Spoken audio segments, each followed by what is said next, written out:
December 7, 1941, a date which will live in infamy. At 7:48 a.m. Hawaiian time, Japanese aircraft descended upon the U.S. Pacific Fleet anchored at Pearl Harbor, shattering the peaceful Sunday morning with bombs and torpedoes.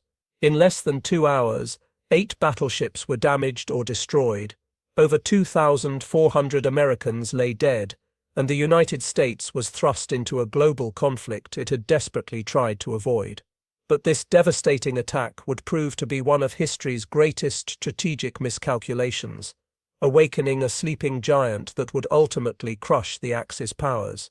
This is the story of how Japan and Germany's greatest mistake unleashed America's full industrial and military might, transforming the Second World War and sealing the fate of the Axis alliance.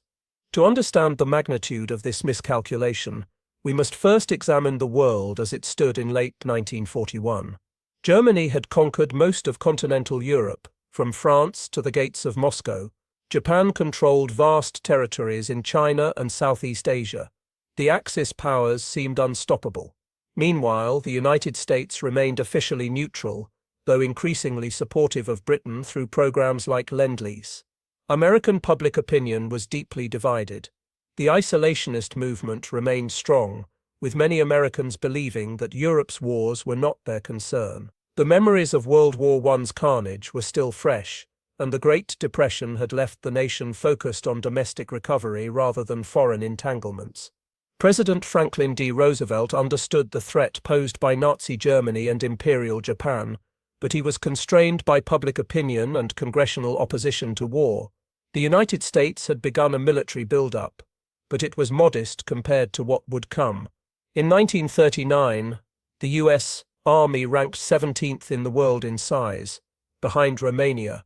American industry, while recovering from the Depression, was still primarily geared toward consumer goods rather than weapons of war.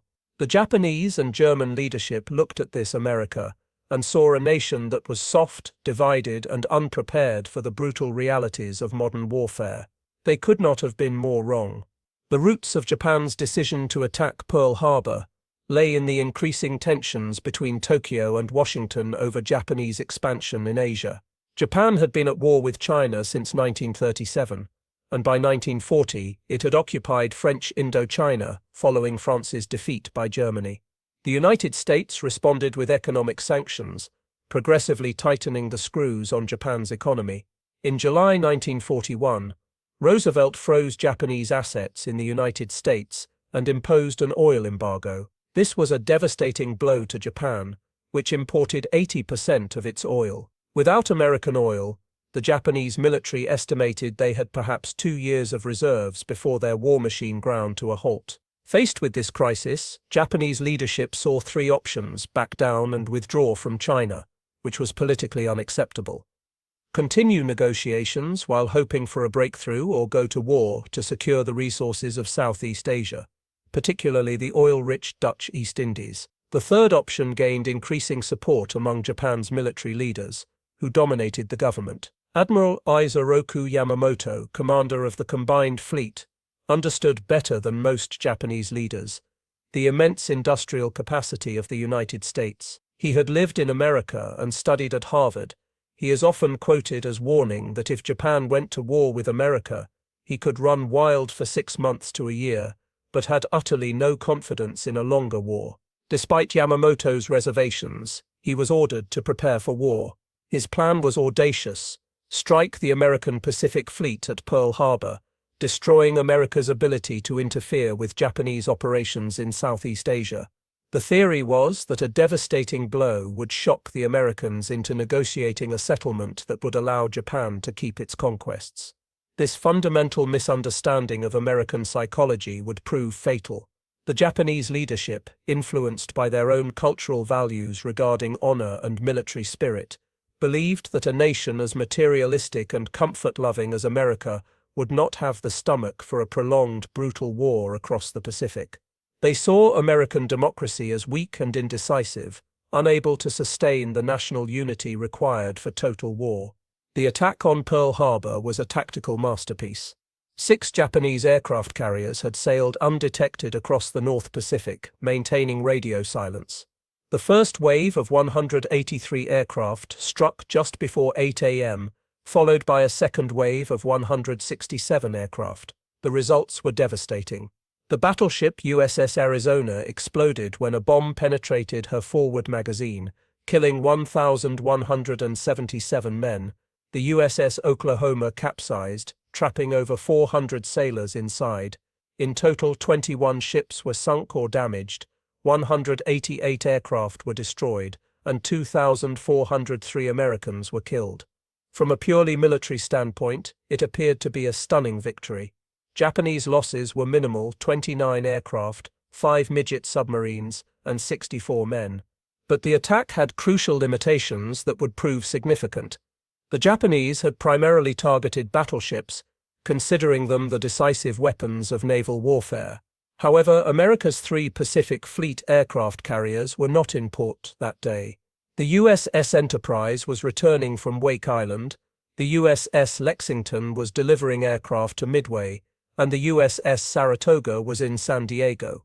These carriers would form the core of America's naval response in the Pacific.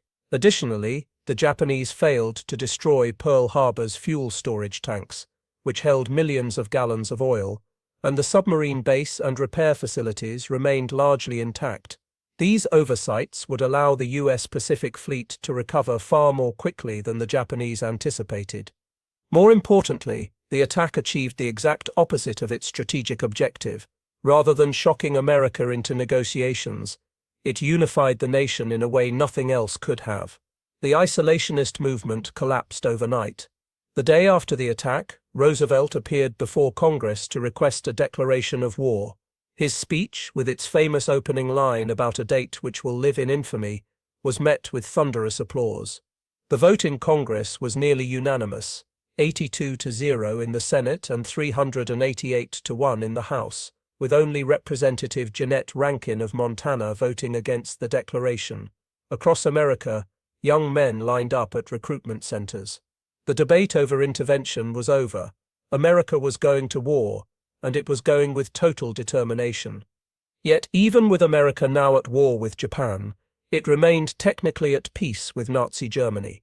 This created a diplomatic dilemma for Roosevelt, who understood that Germany posed the greater long-term threat to American interests. He need not have worried. Adolf Hitler was about to make his own catastrophic miscalculation. Under the Tripartite Pact signed in September 1940, Germany, Italy, and Japan had agreed to mutual defense.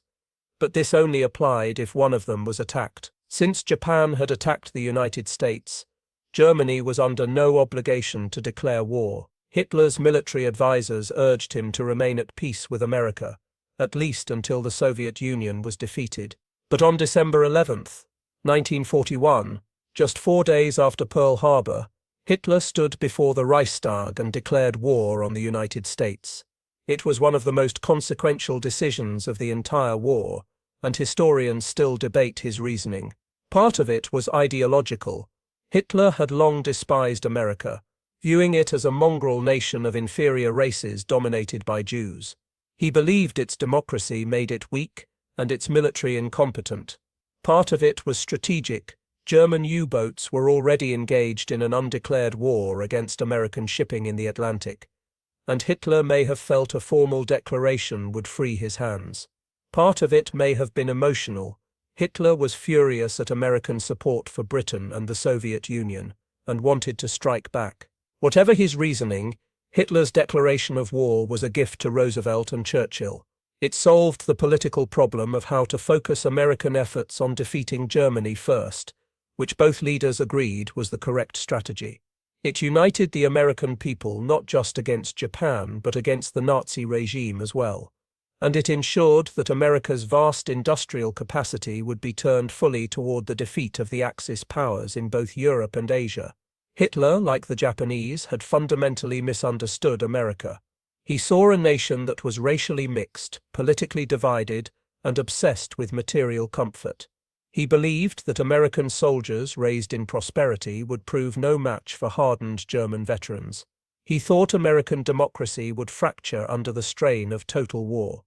What Hitler and the Japanese leadership failed to grasp was the sheer scale of American industrial capacity and the nation's ability to mobilize it for war. In 1941, the United States had the world's largest economy, producing more than a third of global manufacturing output. Its automobile industry alone produced more vehicles than the rest of the world combined. Its steel production dwarfed that of Germany and Japan. It had vast reserves of oil, coal, and other natural resources. It had a highly educated workforce and a culture of innovation and entrepreneurship. All of this had been focused on civilian production, but it could be rapidly converted to military purposes. The sleeping giant was about to awaken. The transformation of American industry for war was staggering in its speed and scope. Roosevelt called for the production of 60,000 aircraft in 1942 and 125,000 in 1943. Military leaders and industrialists thought these numbers were impossible. They were wrong. By 1944, American factories were producing 96,000 aircraft per year. Automobile plants stopped making cars and started making tanks, aircraft, and engines. Ford's Willow Run plant near Detroit built B-24 Liberator bombers on an assembly line, eventually producing one complete bomber every 63 minutes. General Motors became the world's largest military contractor. Chrysler built tanks. Shipyards that had been quiet during the Depression now worked around the clock. The statistics are almost incomprehensible. During the war, the United States produced 300,000 aircraft, 89,000 tanks, 3 million machine guns, 7 million rifles, 193,000 artillery pieces, and 87,000 warships. American shipyards built more tonnage during the war than the rest of the world combined had built in the previous century. The Liberty ship program was particularly remarkable. These 10,000-ton cargo vessels could be built in an average of 42 days, with the record being just 4 days and 15 hours. At the peak of production, American shipyards were launching 3 ships per day. Germany and Japan had nothing that could compete with this industrial tsunami. This industrial mobilization required profound changes in American society. Millions of women entered the workforce, taking jobs in factories, shipyards, and offices previously reserved for men. The iconic image of Rosie the Riveter symbolized this transformation. African Americans migrated from the rural South to industrial cities in the North and West, finding jobs in defense plants. The government imposed rationing on consumer goods to ensure adequate supplies for the military. Taxes increased dramatically, and the government sold war bonds to finance the effort. The entire nation was mobilized for a single purpose: the defeat of the Axis powers. The isolationist, divided America of 1939 had become the united, determined America of 1942 to 45. But industrial capacity alone does not win wars. America also had to build a military force capable of projecting power across 2 vast oceans. In 1939, the U.S. Army numbered just 174,000 men. By 1945, it had grown to over 8 million. The Navy expanded from 125,000 to over 3 million. The Marines grew from 20,000 to nearly 500,000. The Army Air Forces, which had been a small branch of the Army, became the largest air force in the world with over 2 million personnel. In total, over 16 million Americans served in uniform during the war. This represented over 11% of the entire population. The speed of this expansion was unprecedented. Raw recruits had to be trained, equipped, and organized into effective fighting units. The American military faced a steep learning curve in the early months of the war. In the Pacific, Japanese forces seemed unstoppable. Wake Island fell in December 1941. Hong Kong fell on Christmas Day. Singapore, Britain's great fortress in Asia, surrendered in February 1942, with 80,000 troops marching into captivity.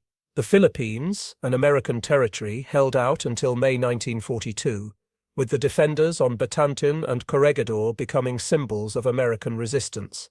In North Africa, American forces suffered an embarrassing defeat at Kasserine Pass in February 1943, their first major engagement with German forces. the Japanese Zero fighter and the German Tiger tank seemed superior to anything America could field. Critics, both at home and abroad, questioned whether American soldiers could match the hardened veterans of the Axis.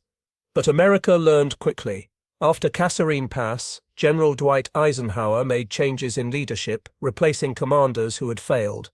General George Patton took command of the U.S. II Corps and whipped it into fighting shape. American forces went on to play crucial roles in the victories in North Africa, Sicily, and Italy.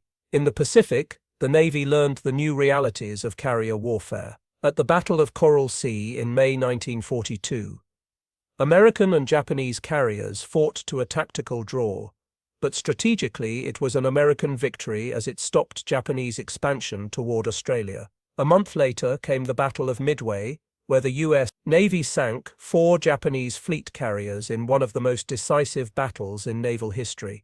The tide was beginning to turn. What the Axis powers discovered was that America's greatest strength was not just its industry or its population, but its ability to outthink and out-innovate its enemies. American industry didn't just produce more, it produced better.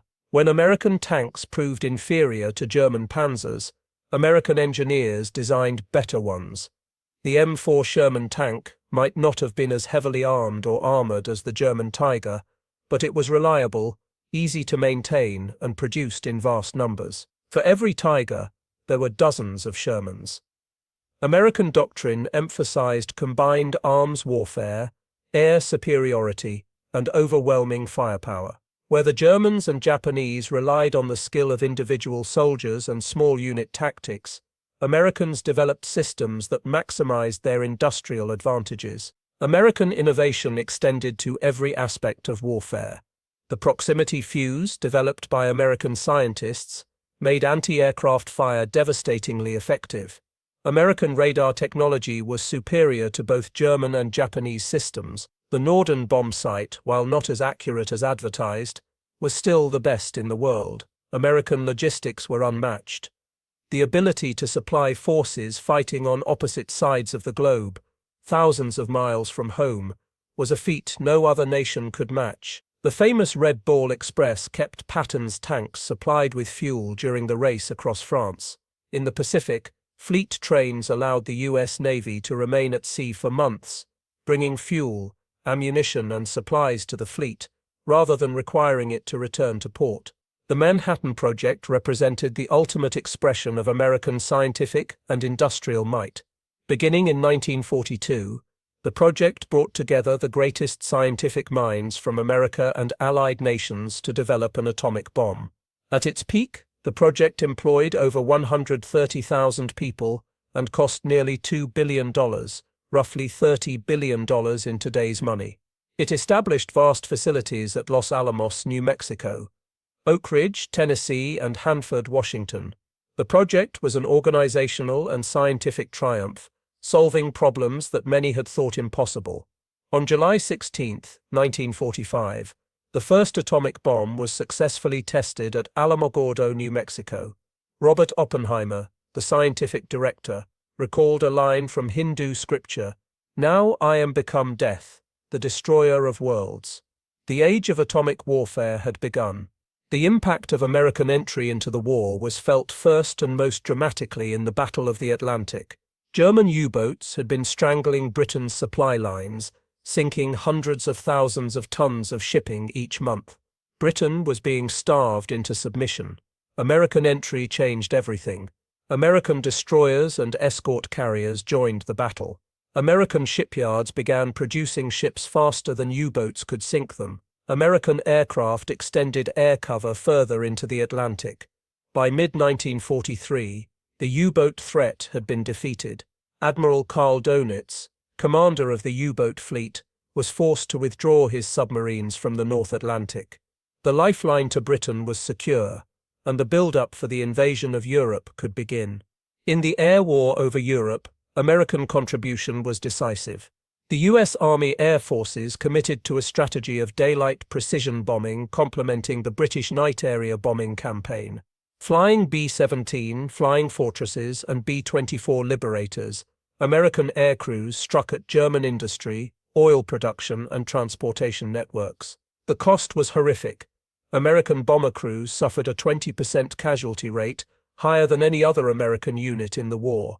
But the introduction of long-range escort fighters, particularly the P-51 Mustang, turned the tide. By 1944, American fighters were shooting down German planes faster than they could be replaced and destroying the Luftwaffe's experienced pilots. Germany's ability to defend its airspace collapsed, leaving its cities and industries defenseless. The invasion of Normandy on June 6, 1944, demonstrated American industrial and military power at its peak. Of the approximately 150,000 troops who landed on D-Day, about 73,000 were American. The invasion force was supported by over 5,000 ships and 11,000 aircraft, the majority American-built. The logistics were staggering. American engineers had built artificial harbors called mulberries, literally towing them across the English Channel. In the weeks and months following D-Day, the build-up continued. By the end of August, over 2 million Allied troops, 438,000 vehicles, and 3 million tons of supplies had been landed in France. No nation except the United States could have projected such power across an ocean. In the Pacific, the American campaign was a testament to both military prowess and industrial might. The island-hopping strategy, devised by Admiral Chester Nimitz and General Douglas MacArthur, bypassed heavily defended Japanese strongholds and seized lightly defended islands that could serve as bases for the next advance. Each operation required an amphibious assault supported by massive naval and air power. The battles were brutal. Tarawa, Saipan, Peleliu, Iwo Jima, Okinawa. Each island was defended fanatically by Japanese troops who had been told to fight to the death, and they did.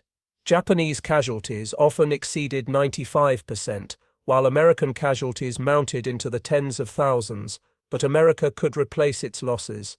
Japan could not. The contrast between American and Japanese industrial capacity became starker as the war progressed. At the Battle of the Philippine Sea in June 1944, nicknamed the Great Marianas Turkey Shoot, American carrier aircraft shot down over 600 Japanese planes while losing only 123. Japan could not replace these aircraft or, more critically, the trained pilots to fly them. American submarines decimated Japan's merchant fleet, sinking over 1,300 vessels totaling 5.3 million tons. Japan, an island nation dependent on imported resources, was being strangled. By 1945, Japanese cities were being firebombed with impunity.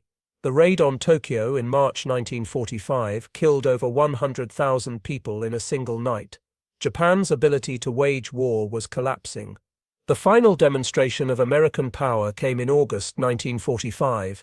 After the successful test of the atomic bomb, President Harry Truman, who had succeeded Roosevelt after his death in April, authorized its use against Japan.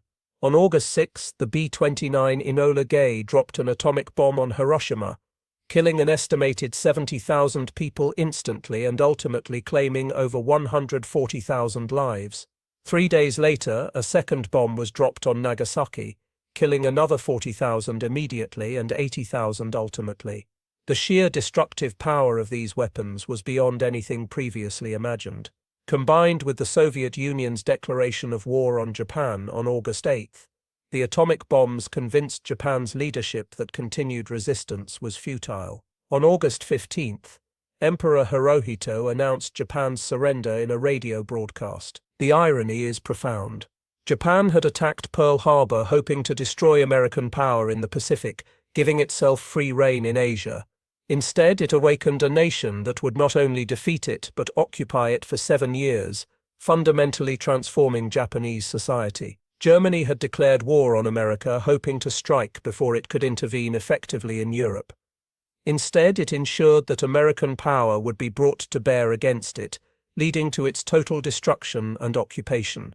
The Axis powers had gambled that democracies were weak, that industrial capacity could not compensate for military spirit, and that America lacked the will to see a war through to the bitter end. They were wrong on every count. The numbers tell the story. The United States lost approximately 420,000 military personnel during World War II, a staggering number but far less than the Soviet Union's 8–10 million military deaths, Germany's 5.5 million, Japan's 2.1 million, or China's estimated 3–4 million. American industrial production during the war exceeded the combined output of all the Axis powers. The United States produced 47% of the world's total armaments during the war years. It provided $50 billion in Lend-Lease aid to its allies, roughly $690 billion in today's dollars. It fed not only its own forces but helped feed British and Soviet populations. It emerged from the war as the world's dominant economic and military power, a position it has maintained ever since. The transformation of America during World War II was total. The nation that had been reluctant to enter the war, that had been focused inward and divided, became a global superpower. The military-industrial complex that President Eisenhower would later warn about was born in these years. The scientific establishment exemplified by the Manhattan Project would continue to drive innovation in the post-war era. The generation that fought the war, later called the Greatest Generation, would build the prosperous, powerful America of the 1950s and 60s. The war ended the Great Depression conclusively, with unemployment falling to below 2% by 1943. American GDP nearly doubled between 1940 and 1945. The United States had not been weakened by the war, it had been strengthened. For the Axis powers, the miscalculation was total and devastating. Japan lost its empire and suffered occupation for the first time in its history. Over 3 million Japanese died, and its cities lay in ruins. Germany was utterly destroyed, divided between East and West, and would not regain full sovereignty until 1990. Between 6 and 7 million Germans died, and the Eastern territories were lost forever. Italy, which had switched sides in 1943, still lost its colonial empire and suffered extensive damage. The fascist regimes that had promised glory and conquest delivered only death and destruction. The Axis leaders, who had so badly misjudged America, paid the ultimate price. Hitler committed suicide in his bunker. Mussolini was executed by Italian partisans. Tujo and other Japanese leaders were hanged after war crimes trials. What lessons can we draw from this history? First, that democracies, while slow to anger, are formidable once aroused. The very characteristics that the Axis saw as weaknesses, pluralism, debate, individual liberty, proved to be sources of strength. American democracy did not fracture under the strain of war. It united. Second, that industrial capacity and technological innovation matter enormously in modern war. The Axis' emphasis on military spirit and warrior culture could not overcome America's ability to outproduce and out-innovate them. Third, that geography is not destiny. The vast oceans that separated America from the war zones did not protect the Axis. They merely extended American supply lines, and American industry proved more than capable of maintaining those lines. Fourth, that attacking America was perhaps the single greatest strategic mistake in modern military history. Admiral Yamamoto's prediction proved accurate. Japan did run wild for 6 months, but then America's power began to tell. Everything that came after Pearl Harbor, from Midway to Iwo Jima to Hiroshima, flowed inexorably from that initial miscalculation. Hitler's decision to declare war on America was similarly catastrophic, ensuring that Germany would face not only Soviet manpower and British determination, but also American industrial might. Had Hitler remained at peace with America, had he focused all his strength against the Soviet Union, the war might have had a different outcome. Instead, he guaranteed Germany's defeat. The world that emerged from World War II was shaped fundamentally by American power. The United Nations, headquartered in New York, reflected American ideals of collective security. The Bretton Woods system established the dollar as the world's reserve currency. The Marshall Plan rebuilt Western Europe along democratic capitalist lines. NATO enshrined American military protection of Western Europe. The occupation and reconstruction of Japan turned a militaristic empire into a prosperous democracy. The Cold War that followed was ultimately won by the United States and its alliance system.